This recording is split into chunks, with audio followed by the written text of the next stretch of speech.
Good morning all.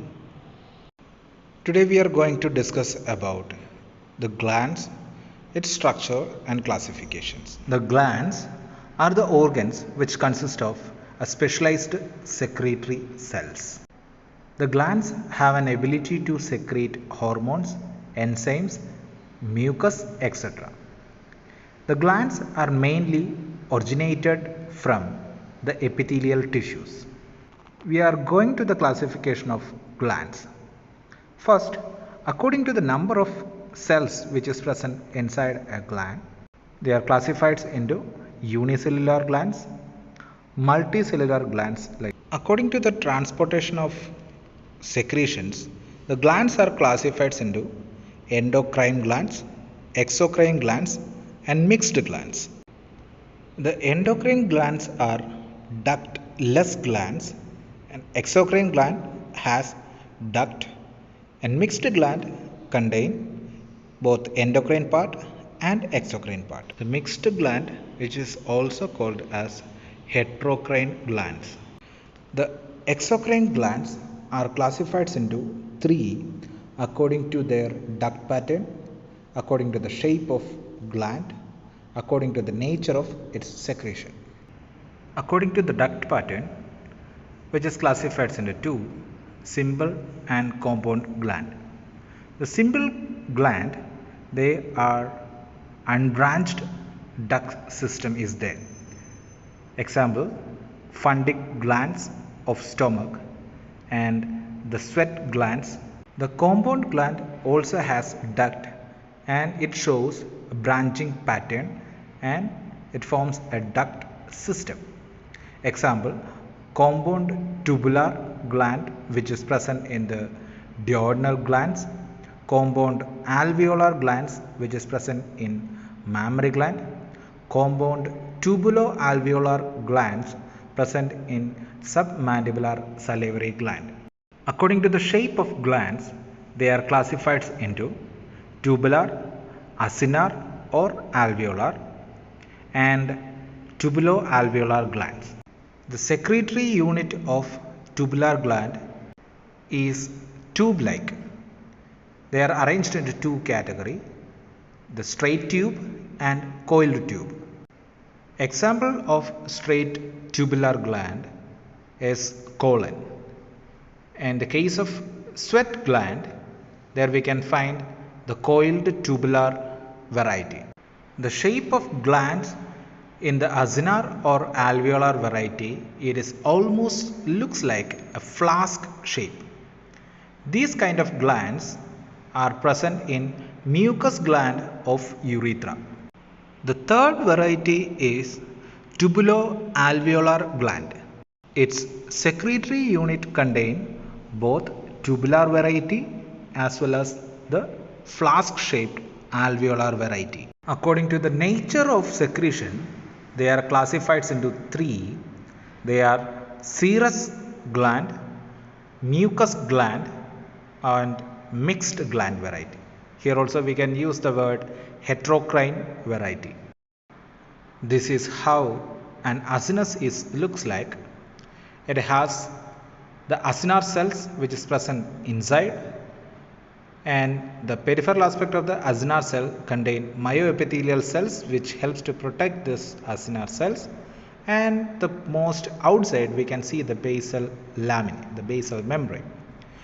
And all these acinar cells which is directed towards the center, and there we have a hollow space is there, and those space which leads to the duct system, the intercalated duct, straight duct, like that, all those ducts which joins together and which drains into the specific location. There are three types of acini are there: the serous acinus, mucus acinus and mixed acinus.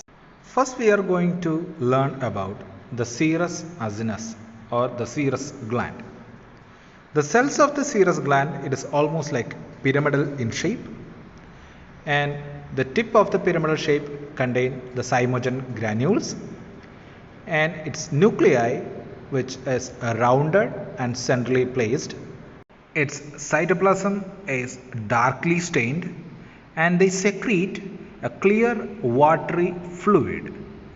Examples of these types of serous salivary gland: the parotid and exocrine part of pancreas. Next, mucus gland.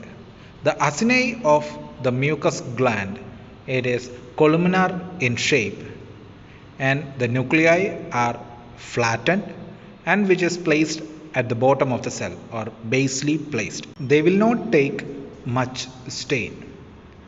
Their secretion is almost viscid fluid like appearance or mucus fluid like appearance.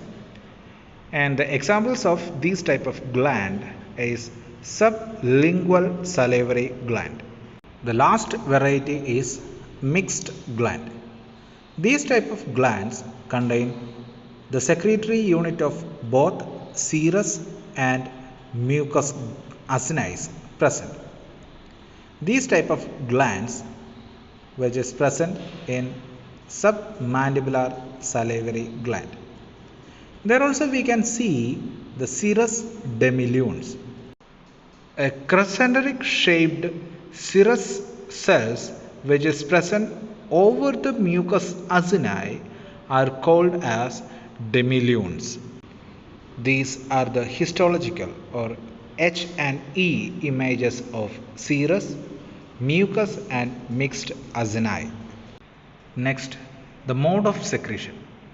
They are classified into three. They are the holocrine, merocrine and epocrine glands. In the case of holocrine glands, their entire cell wall will disintegrate to secrete their secretion to the surroundings. Example, sebaceous gland. In the case of merocrine glands, without disintegrating their entire cell wall, they forms a kind of vesicle-like structures. Its secretory contents pour into the secretory pores or the lumen of the gland.